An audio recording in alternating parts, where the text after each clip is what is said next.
Λοιπόν, φίλοι και φίλες, καλημέρα, καλησπέρα. Είναι μια ακόμα μυρωδιά της Σπυριάρας. Μιχάλη, γεια σου. Γεια χαρά σε όλους. Είναι μαζί μας σήμερα ο Alvin Sims. Alvin, hi. Γεια σου. Γεια σου, γεια σου. Γεια σου, Alvin. Γεια σου, Alvin. Thank you for the acceptance of our invitation. You are one of our biggest idols when we were younger, because you were in the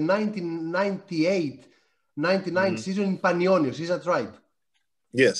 Okay, so yes. that is the one of the greatest scorers that we have seen, and of course a very likable person. Yes. Oh, thank you. Okay, so we will begin your career from your college years. You were in Louisville. Okay. Yes. And I think this T-shirt that you have on is about the Louisville. Yes. Yeah. Okay. So talk to us about the big rivalry between Louisville and Kentucky. Many people don't know about this because NCAA is not so popular in Greece. Yeah. Talk to us about that. It's probably one of the biggest rivalries in the United States. As far as college basketball. The state is definitely divided. The state of Kentucky is definitely divided. You have either Louisville fans or Kentucky fans. So it's like a derby when you play in Greece. It's one of the like a big derby. They've been battling since maybe 5-6 decades, and it's like the biggest basketball game of the year. It doesn't matter if you win a national title as long as you beat the opponent. So it's you know, any type of derby you imagine is probably magnified by 10 times. Is that any how should I say it? Any way that we can divide the fans of Louisville and Kentucky? For example, the Kentucky fans live in one place, the Louisville fans live in another place. Is any type of division like that? Or is it totally random? It's random. You never know. Even in the city of Louisville, you'll have a lot of Kentucky fans. If you go to the city of Lexington, where the University of Kentucky is, you might have a few Louisville fans, not many, a few. Also, as far as T-shirts and all kinds of other apparel, you can only get Louisville T-shirts in Louisville. And then when you go to Kentucky, it's mainly Kentucky. But in Louisville, there's a lot of Kentucky apparel. So it's insane. Okay. You scored about 12 points in your last 2 years there, but you were undrafted. No club has shown interest in you. Yeah, I was undrafted. I was predicted to go in the draft late first, early second, but during that time, a lot of NBA teams were interested in European players. So they, instead of many people that entered the draft, they didn't get drafted because of that reason. They would sign like European players, even though they didn't, come to the States and play at that particular time. But that was the situation at that point in time. There was a lot of players in my position that entered the draft that year. Okay. So tell us, how did you end up in Nea Smyrni to Panionios? Who told you about Greece? Did you know anything about any Greek clubs, about Greek national team maybe? No, I never, at the time, I didn't expect to play basketball overseas or in Europe. My goal was to make it to the NBA. So they had the CBA, which is now the D League. Yes. So I went there instead, and then We won the championship in the CBA. I was rookie of the year. I made the all-star team. And, I started building up accolades and building up my resume. And I had an agent that was affiliated with an American Greek agent over there. I forgot his name, but that's how I got to Greece. Okay. And what was your first impression of Nea Smyrni? I mean, it's a suburb in Athens, but of course, maybe it's not what you would expect. Πες, Μιχάλη.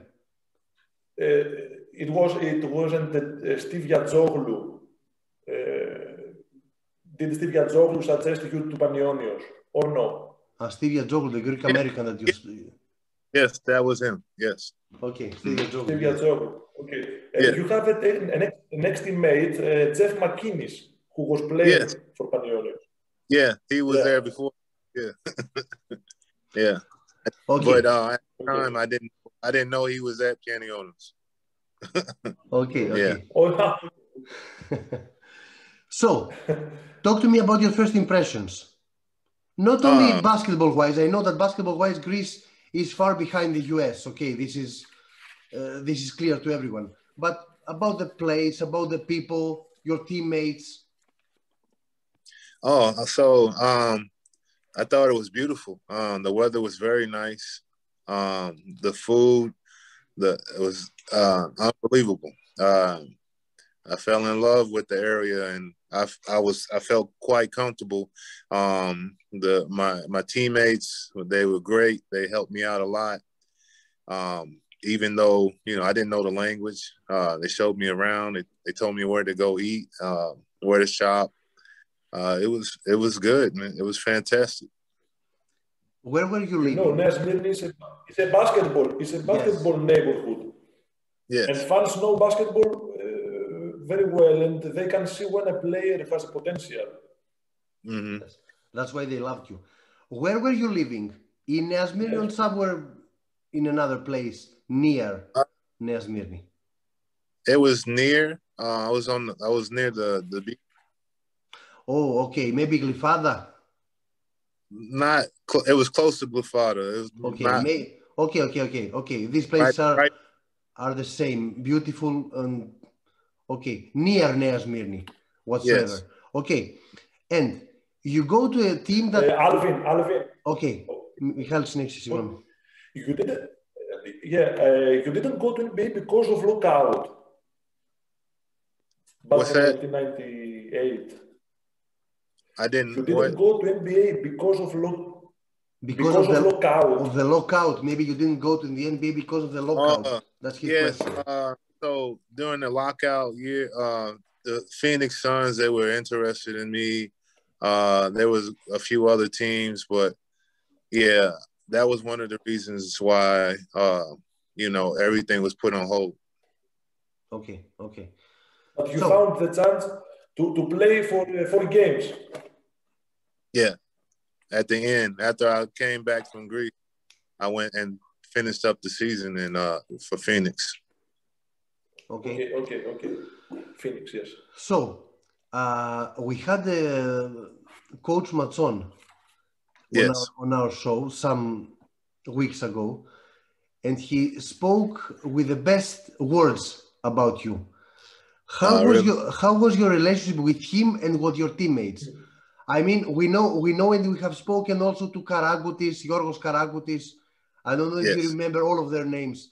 Dusan Jelić, all of these guys have the best to say about you. Vasilis Kikilias. Who is, I don't know if you know, he's the Minister of Health in Greece now. He's a doctor. The Minister of Health. Yes. He's the Minister of Health. So, what was your relationship to them? And of course, basketball-wise, to begin speaking about basketball more now, how did you find their knowledge of basketball in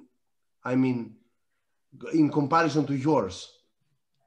We were all very young, so we learned from each other, and they helped me learn, the Greek way to play.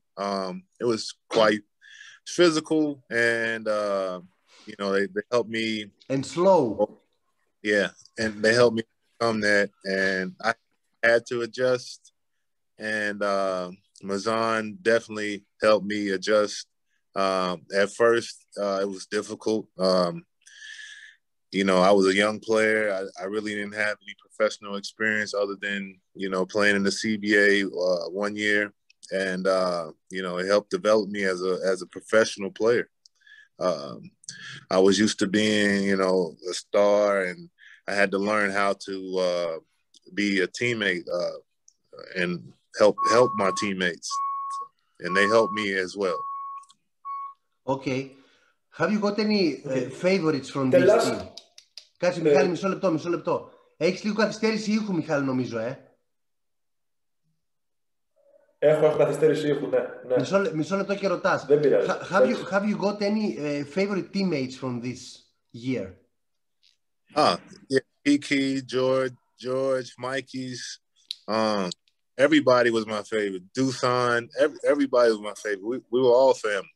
I loved all my teammates. Okay, Μιχάλη, προχώρα. Κάτι θέλεις να ρωτήσεις? Θέλω να πούμε για το Korac λίγο. Alvin, tell us about the crazy season in Korac Cup back in 1999 and the 2 defeats from Barcelona in the semifinals. You have a great chance to go to final. We had a great run in the Korac Cup. That's when we started to click as a unit. Everybody came together. It was unfortunate with the Barcelona. They were more experienced than we were. They were bigger than we were. But I can say that we had more heart as a team than they did, and we competed. We competed against them. They were a good team. When you were losing in the first half in Nea Smyrni with something like 20 points, did you have in your mind that you will go back in the game and make their life so stressful? I mean, you barely lost in the end, in the first game. How was the climate? How was the atmosphere in the locker room? In the locker room, we knew that, you know, we didn't play well the first half. We didn't play our game. We were kind of excited. We were rattled. They were well prepared as far as knowing how we played as a team. And at halftime, we just say, hey, we're just going to go out there and do our best. And then we also had the support of the fans. I think Panionios has the greatest fans in Greece, especially compared to the larger teams like Panionios or Olympiacos. I think Panionios is one of the greatest, has the greatest fan base. Okay. I know that Panionios is your team, but you played also for Makedonikos. For one year with Walter Berry. Yeah. Tell us some words about that team. In 2002. Yes. Walter, you know, I knew Walter's his legacy in Greece. I knew that, you know, that he would be a good asset to the team as far as, you know, experience. And we had at that time that team just came from the Division II league, so he was supposed to be a leader at that time, and but it didn't work out. So that was a hard year because we had players coming in and out randomly to try to fill the void. So I don't know what to say. I mean, we fought to the end at Makedonikos, but we just didn't have the experience. Okay. Talk to me about your experience in Greece generally, about the food, about the women maybe, if you were not engaged or married at that time. I don't want to put you in any trouble. Okay. I mean, how did you find life in Greece? Would you like to come back and live in Greece? Oh yeah, definitely.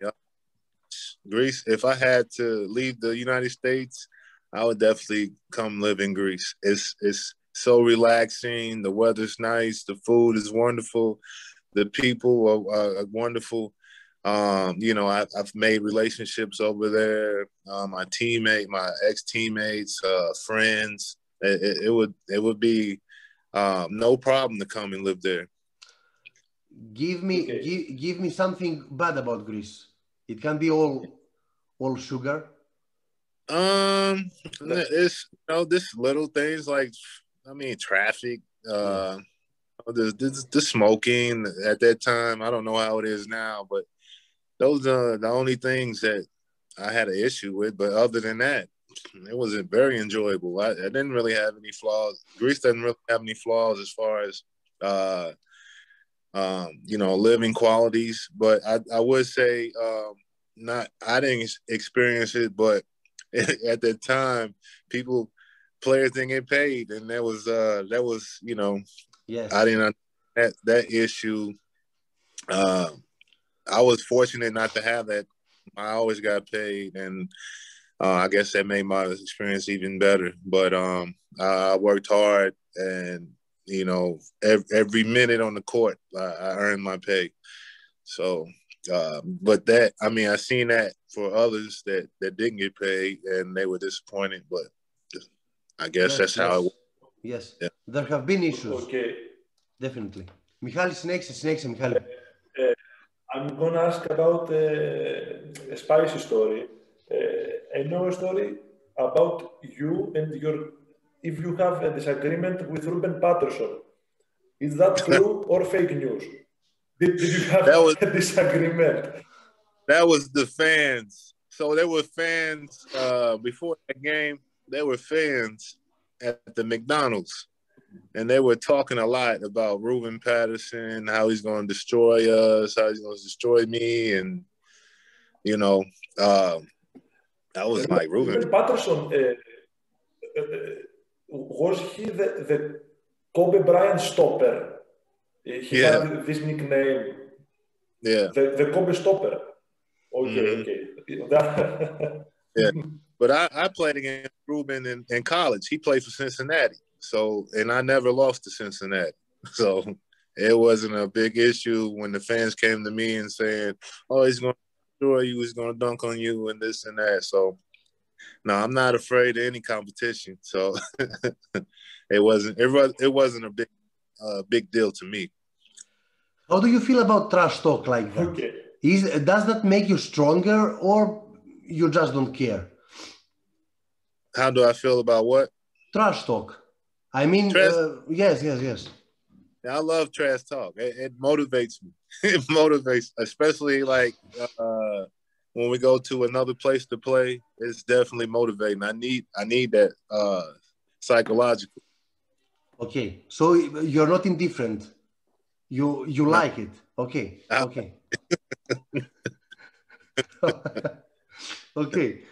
Okay. Μιχάλη, κάτι άλλο? Δεν σ' ακούω πολύ καλά, Θανάση. Τίποτα, το συνεχίζω εγώ. Talk to us about the modern NBA, if you watch it, or the modern NCAA. I don't know if you have a place in the team right now, in the Louisville team right now, maybe. Mm. As far as NCAA, it's changed a lot since I played. There's more players with more abilities. So the positions are different. Defense is definitely different. They don't play as physical as we used to. Mm-hmm. It's more of a fast-paced game. Players, they're looking to score a lot, and it's kind of when the championships start, like the conference tournaments and especially the Final Four and things like that is really exciting. It's the same atmosphere as far as when I played, but like I said, the positions have changed. The type of defense, type of offense has changed. And as far as an NBA, it's the same, but there's more unexperienced players out there, and because they enter younger, right? And they're hard Yes. to coach, and it makes the game. You know, you look at the game, it's like they're not really prepared for the professional level, and it's kind of I would say the level down a little bit. And then you have like LeBron James and Steph Curry and James Harden, those guys, KD, and they dominate because they have more experience and more years in the NBA. How do you feel about the one and done? I think if I Michali, μισό λεπτό. one and done. One and done, yes. How do you feel about the one and done? I mean, do you like it your way, if I should say like that? The 4 years or 3 or 4 years in college, or one and done this is life and we go on with that? I think the one and done is not a good idea because the players never are experienced. Mm-hmm. They go to the NBA and they don't play. Most of them they're sent to the D League and they never come back. It's like, you know, they're just, and plus, why waste your time in college for 1 year and not get an education? So I don't think it's a good idea because it has diluted the NBA a lot. Okay. Μιχάλη, κάτι ξεκίνησε να ρωτήσεις. Ναι. Alvin, if I'm right, you are a Miami Heat fan.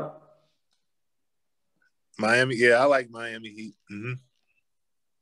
Okay. The previous season they made the finals, but the current season they are looking not to play in the same level. Yeah. You agree with me? Yes, definitely. What is the reason? There's many reasons. You know, the COVID season, the bubble, the trades, D-Wade left. You know, he was the leader there, so they had to regroup and find a new leader. The coaching is kind of up and down. So players are trying to find a niche within the team. So there's a lot of issues. Tell me something, if you have an opinion. Is the real season of Miami Heat the previous one or this one? I mean, are Tyler Hero and Duncan Robinson so good players like last season, or mediocre, or just good? I don't say mediocre. Good players like this season. It was easier to play like in the bubble. I think they were comfortable because you actually go to you're in the same atmosphere, on the same court, and you have the same baskets, everything. So I think that was a factor as far as them being more elite than before or now. Now it's different. They've seen these guys and what they're capable of, and other teams have adjusted. So. Okay. Μιχάλη, έχουμε να ρωτήσουμε τίποτα άλλο? Έχεις εσύ κάποια ερώτηση? Δεν νομίζω. Ρωτάω ένα τελευταίο είχαμε και λίγο πρόβλημα με το ίντερνετ σήμερα. Βασικά, αλλά δεν πειράζει. Tell me one favorite player of yours. Δεν πειράζει, εντάξει. Tell me one favorite player of yours in the current NBA and in the old NBA. 80s, 90s, for example, your idol if you had one. Oh, okay. As far as the old NBA, I have several players: Magic Johnson, Michael Jordan, I would say Scottie Pippen. Who else? Kobe. Of course. Shaq. That would probably be my top 5. And then Currently? Now, Mm-hmm. now I like Kevin Durant, James Harden, Chris Paul, LeBron. Let's see, Dame Lillard. Dame Lillard. Mm-hmm. Dame Lillard. That's probably okay. Right. Okay, some of the best. Okay. Yeah. We thank you very much. You have greetings from Nea Smyrni and other places in Greece. You should know that they haven't forgotten about you. Okay. Thank you very much. No problem. Thank you. My connection is bad now, but never mind. Λοιπόν, Thank you very much. Μιχάλη, να είσαι καλά. Ξέρω ότι είχες λίγο πρόβλημα με το ίντερνετ. Φαίνεται ότι είχες λίγο θεματάκι, αλλά δεν πειράζει. Λοιπόν, ευχαριστούμε φίλοι και φίλες. Να είστε καλά. Καλή συνέχεια σε όλους. Thank you, Alvin. Bye. Bye. Γεια χαρά.